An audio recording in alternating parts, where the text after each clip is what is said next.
Rafael Estevam Mm. versus Ethyn Ewing. Grappler versus striker.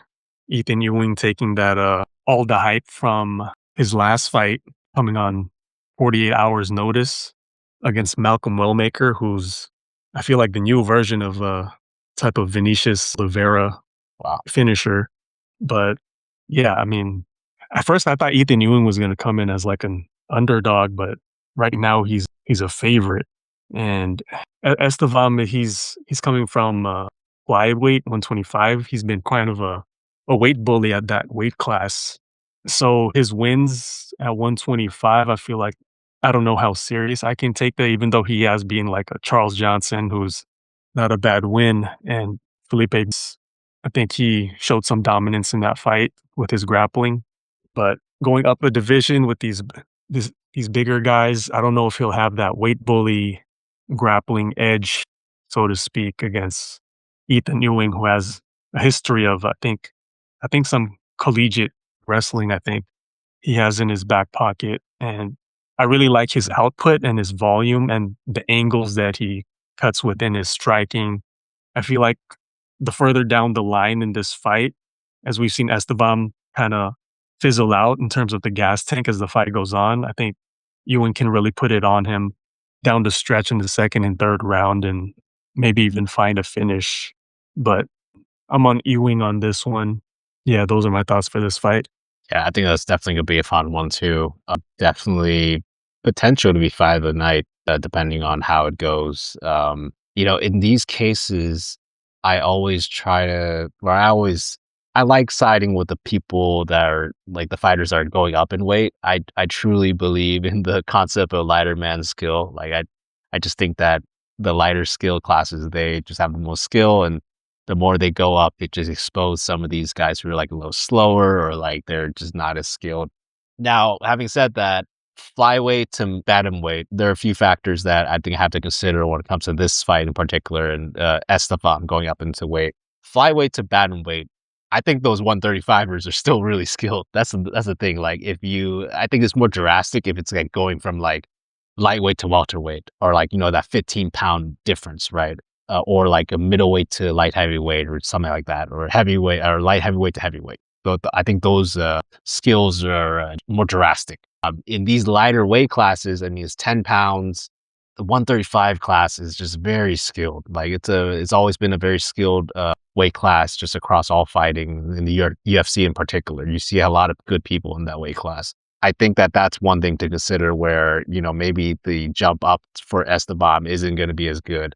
Another thing is, like you mentioned, I think that Esteban was a weight bully. I mean, this guy missed weight, I'm pretty sure, a couple times. All right. There has to be a reason why he's moving up. I would assume that that is part of the reason why he's moving up, is that the UFC most likely told him that he had to fight at 135 now, because you can't just keep on missing weight.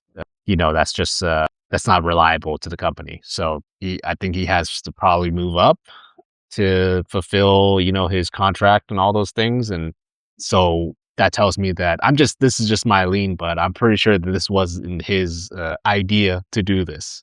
I like it when fighters, it's, 100% is their idea to move up, like Ilia Topuria going up to 155, like the confidence of the aura. I'm not sure about this move up. I don't know if this is good, the aura that I'm looking at here. And the fact that they're putting him up against a guy like Ewing. This guy, the professional finesser, man. He finessed a lot of people who laid on the Wellmaker odds for sure. I mean, he blew up a lot of parlays last time he fought, and he's good. He's a good fighter. I think it's you can look at it one or two ways. You can say that Wellmaker was overrated, or Wellmaker's still really good, but this guy's just really good, right? I think I lean towards the other one, especially with the thing that you said, 2 days notice. That's wild. Like, I don't think anybody would have thought that he would have did what he did. I really like that he fights until the bell. Like, he either tries to get a finish or he really pulls on in the later rounds. It reminds me a little bit of Josh Van, right?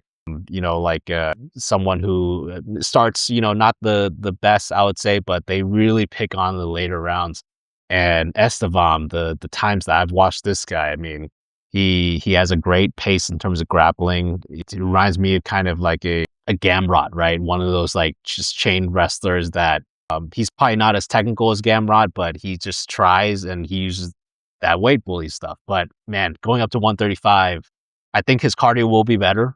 It's just he's just not going to have be that drained. So I think it's going to be better. But it's going to be interesting to see if his weight bully tactics are going to work against a guy like Ewing, who's a legit 135er.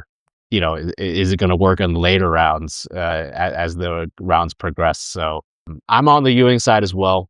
I don't mind him at these odds, honestly. Just to tell you guys, Ewing opened up at plus 135 and then he went down to minus 175 that day. So then it's been yo-yoing back and forth between like the ranges of where he's like a slight underdog to now like a solid range of where he's like a moderate favorite at minus 144. So if you're looking for value, I mean, you know, this might be getting it at probably a top, honestly. But I do think that he's the side. One thing that could be good is if, you know, you pick him and then maybe parlay him with another good favorite. You can get like dog odds on Ewing. Like I always like to think about, you can get dog odds to some of these guys if you pick the right guy. So that could be an interesting strategy. But yeah, I think I got Ewing too, man. I think he's way better than stand up. The grappling he's gonna have to overcome, but I think he's only gonna have to, for sure, he probably will only have to overcome like a round and a half. And then once that round and a half, after that, I think it's going to get interesting to see if Estevam can continue that pace for all 3 rounds. I'm leaning towards, I don't think he can, with all these question marks on why he's going up in weight and how that new weight's going to affect him. So yeah, I think I got Ewing here for sure, man. I think I'm on your side for sure. I like it. Yeah, yeah.